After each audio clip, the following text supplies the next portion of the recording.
Hello and welcome to Prêt Radio. We're back for another episode with me, Eva Hutchin. Just me today, but I've got an incredible lineup in store.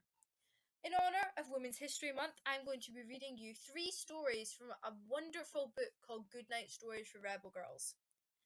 So, as I said, in honour of Women's History Month, this book is all about empowering strong women. I would completely recommend it. These are all true stories about women who are still with us today and who have passed. I apologise for any mispronunciations.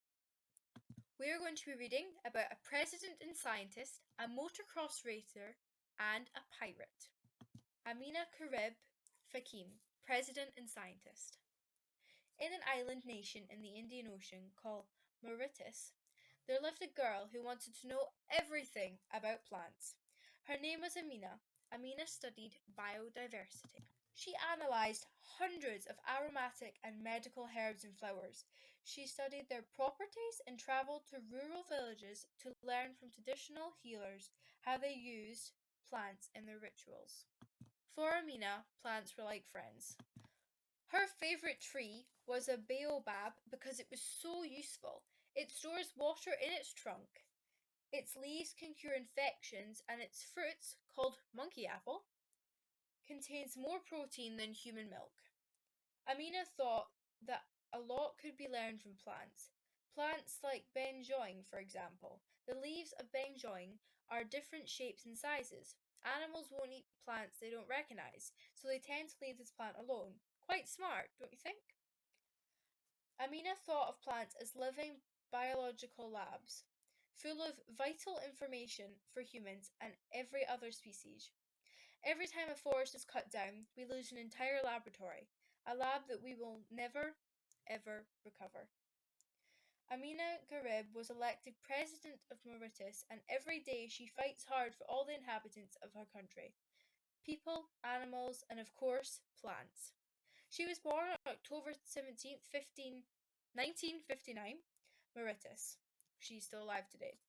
And one of her quotes is, "Humble plants hide surprising secrets."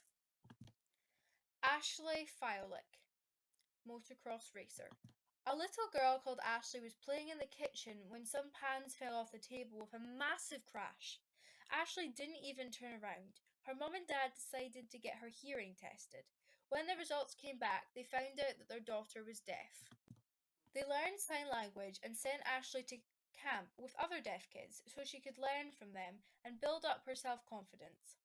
Ashley's father and her grandfather loved motorcycles, so they gave her a Pee-wee motorbike when she was 3. The 3 of them would head to the woods, each of them on their motorcycle. Ashley loved these outings and she started dreaming about becoming a motocross racer. Most people told her it was impossible. Hearing is really important in motocross, they said. The sound of the engine tells you when to shift gears. You have to be able to hear where the other riders are. But Ashley could feel from the engine's vibrations when to change gears. She looked for shadows in the corner of her eye and knew when someone was getting close. In 5 years, she won 4 national titles. She fell many times. Ashley broke her left arm, her right wrist, her right ankle, her collarbone 3 times, and her 2 front teeth, but she always recovered and got back on her bike. Ashley had a pickup truck parked in her driveway. On the back, a bumper sticker reads, "Honk all you want, I'm deaf." She was born October 22, 1990 in the United States of America, and one of her quotes was, "I don't think about vibrations. I don't think about anything at all. I'm part of the bike now." And last but not least, Jakute Dilahenie, a pirate. Once upon a time in Hatie, there was a girl with hair as red as fire. Her name was Jakute. Jakute's mother died while giving birth to her little brother. Their father died not long after, and Jakute had to find a way to provide for herself and for her brother. So she decided to become a pirate. Jakute led a gang of hundreds of pirates. Together, while at sea, they ate smoked meat, played games, pressed gunpowder into cannons, and robbed Spanish ships. She even had a secret island where she and her pirates lived. Jakute had many enemies, both the government and rival buccaneers. were after her. In order to escape, she decided to fake her own death and go into hiding.